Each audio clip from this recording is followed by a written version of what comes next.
Today, a university like the LSE in London certainly has to acknowledge that it is in competition for the best students, all of whom have choices they can exercise, and many of them choices which run across national and continental borders. We are in competition, too, for staff. The academic job market is one of the most global 25 there is. And in the 21st century, English is the new Latin, so universities in English-speaking countries are exposed to more intensive competition than those elsewhere. We are in competition for government funding, through the assessment of research quality. We are in competition for research contracts, from public and private sector sources, and indeed we are in competition for the philanthropic pound. Many of our own donors were at more than one university, and indeed think of the LSE's requests alongside those of other charities to which they are committed. That is a competition environment which is particularly visible to a vice-chancellor.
They call it the marshmallow test. A 4 to 6-year-old child sits alone in a room at a table facing a marshmallow on a plate. The child is told, if you don't eat this treat for 15 minutes, you can have both it and a second one. Kids on average wait for 5 or 6 minutes before eating the marshmallow. The longer a child can resist the treat has been correlated with higher general competency later in life. Now, a study shows that ability to resist temptation isn't strictly innate, it also highly influenced by environment. Researchers gave 5-year-old used crayons and one sticker to decorate a sheet of paper. One group was promised a new set of art supplies for the project but then never received it. But the other group did receive new crayons and better stickers. Then both groups were given the marshmallow test. The children who had been lied to waited for a mean time of 3 minutes before eating the marshmallow. The group that got their promised materials resisted an average of 12 minutes. Thus, the researchers note that experience factors into a child's ability to delay gratification. When previous promises have been hollow, why believe the next one?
We constantly negotiate at work. We negotiate for higher pay, promotions, vacations, and even greater autonomy. In fact, every day we negotiate just to get our job done and to secure resources for ourselves and our teams. And yet, when we go in with the wrong mindset, with a fist up ready to fight, we aren't as successful. You know why? Because negotiation is not about dominating. It's about crafting a relationship. And relationships thrive when we find ways to give and to take and move together in unison. And to do that, you have to be well prepared. First, do your research. Figure out whether what you're asking for is realistic. What is your aspiration? What do you want, and what will make you walk away from the table? This might seem obvious, but too many people don't think it through.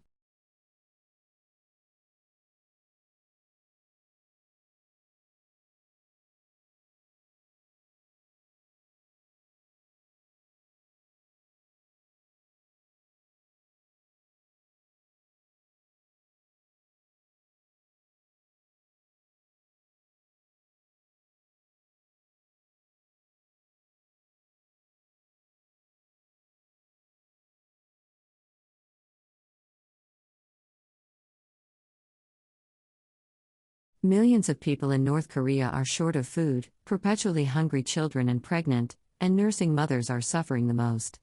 The World Food Programme reports South Korea's landmark donation, the biggest in more than a decade, will help ease the nutritional crisis faced by 2 million of this particularly vulnerable group of people. Under an agreement worked out by WFP between both countries, South Korea will donate 50,000 metric tons of rice and $4.5 million in cash for food needs in North Korea.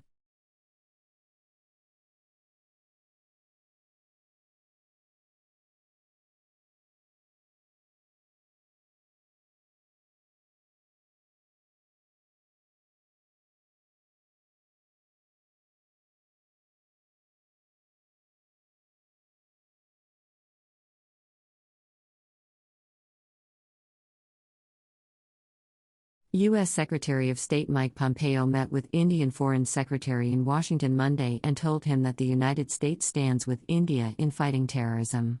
After their meeting, the State Department said the two discussed the importance of bringing to justice those responsible for a suicide attack on an Indian paramilitary convoy claimed by Pakistan-based militants. The State Department said the diplomats spoke of the urgency of Pakistan taking meaningful action against terrorist group operating on its soil. Last month, a suicide bomber killed 40 Indian paramilitary troops in a convoy in the disputed Kashmir region. A Pakistan-based militant group claimed responsibility for that violence. New Delhi has vowed to punish Islamabad for sheltering the militants, saying the Indian Army chief has been given a free hand to take whatever action is required.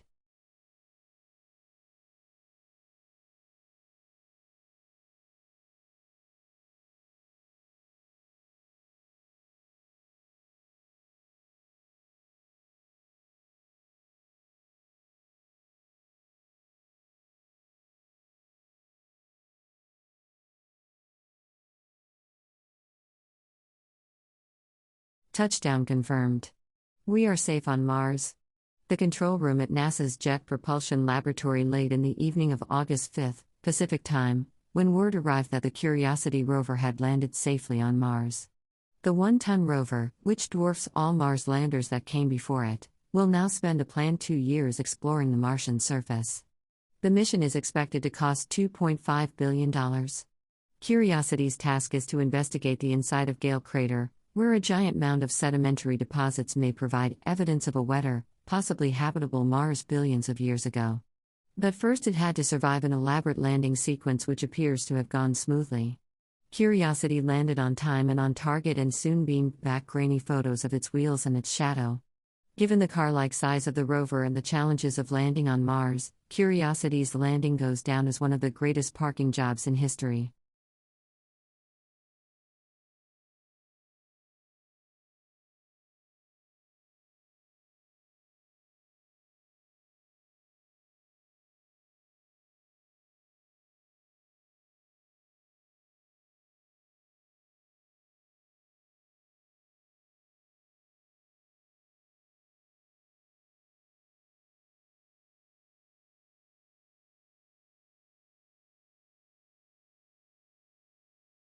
Long-term exposure to noise can lead to loss of hearing.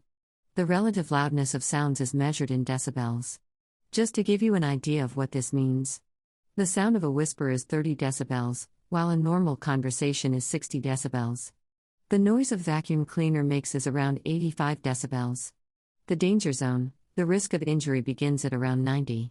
Continual exposure to sounds above 90 decibels can damage your hearing. Loud noises, especially when they come at you every day.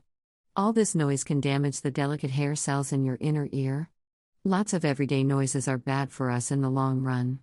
For example, a car horn sounds at around 100 decibels. A rock band at close range is 125 decibels. A jet engine at close range is one of the worst culprits at an ear-busting 140 decibels. The first thing to go is your high-frequency hearing, where you detect the consonant sounds and words. That's why a person with hearing loss can hear voices, but has trouble understanding what's being said.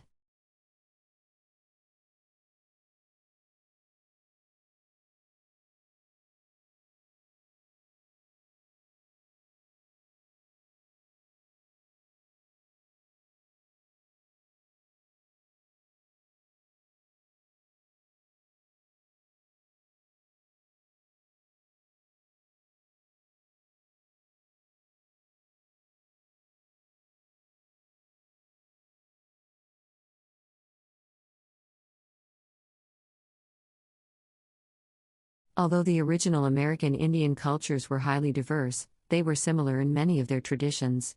Religious beliefs and rituals permeated every aspect of Indian life. Southwest tribes, such as the Hopi and the Apaches, had a rich and elaborate year-round sequence of ceremonials including songs, dances, and poetry. The Hopi performed dances to bring rain. The Apaches engaged in special dances and ceremonies to gain the support of the spirits before undertaking raids or going into war. The Plains tribes often sought contact with the spirits by going on a vision quest.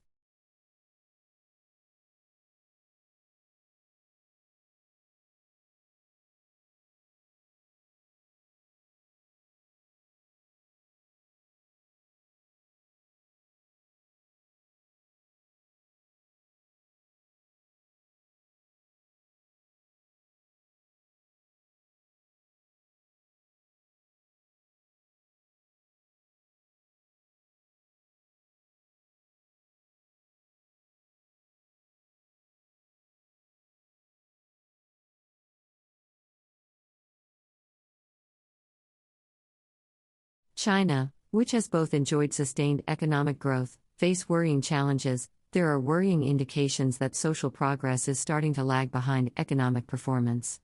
With the slowdown in the rate of reduction in child deaths, a special concern, the UN notes that China spends 5% of its GDP on health, but public spending now amounts to less than 2% of GDP. The erosion of public funding, it says, has resulted in a mismatch between need and provision. With per capita spending in urban areas 3.5 times that in rural areas, between 70 and 80% of the rural population have no health insurance. Children living in the poorest parts of rural China face far greater health risks. And the gap is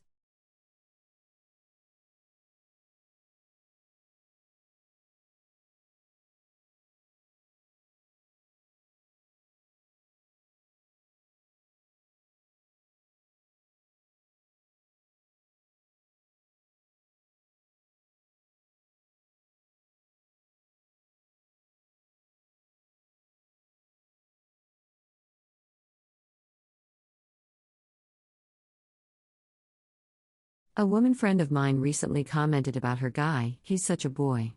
His towels are stinky. And he doesn't seem to notice. Well, maybe he can't smell the stinkiness.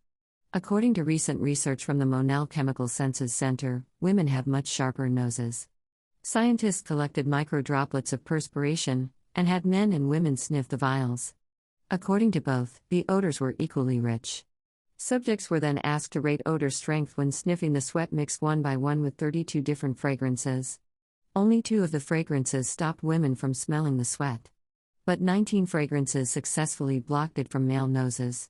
Body odor is special. The authors note that in previous studies men's and women's scent detection did not differ when it came to other aromas. The researchers also concluded that men's odor is harder to mask than women's, regardless of who sniffs.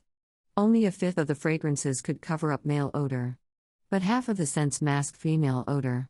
The researchers suggest that for women there may be important biological information contained in male sweat. So maybe don't wash those towels just yet.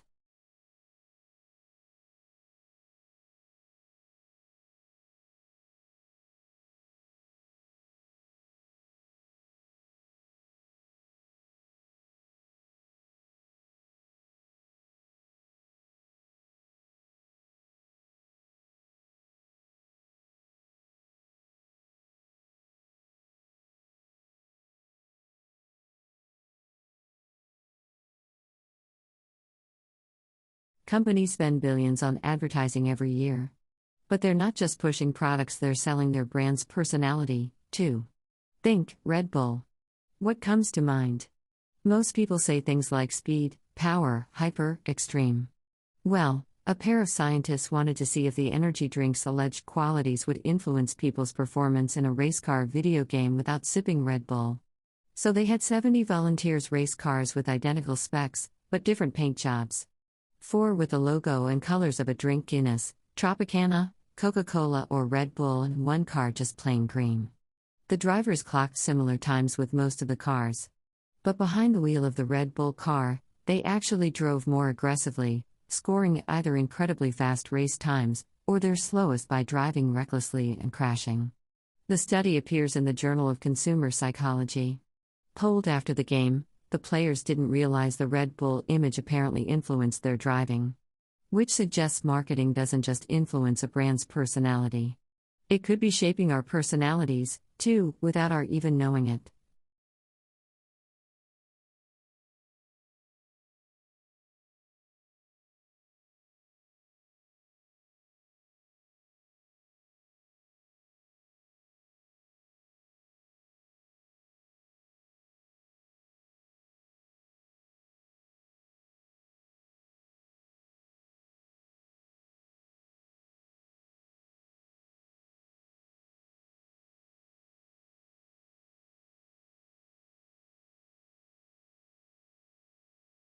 The study showed the Hong Kong people are the most active in Asia.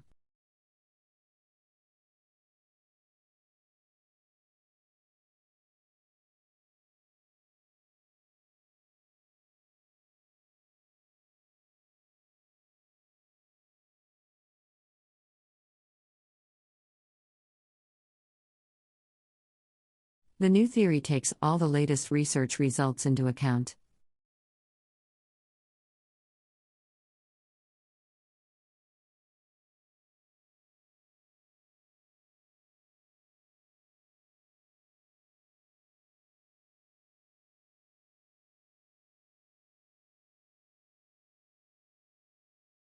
The invention of the printing press increases the demand for paper.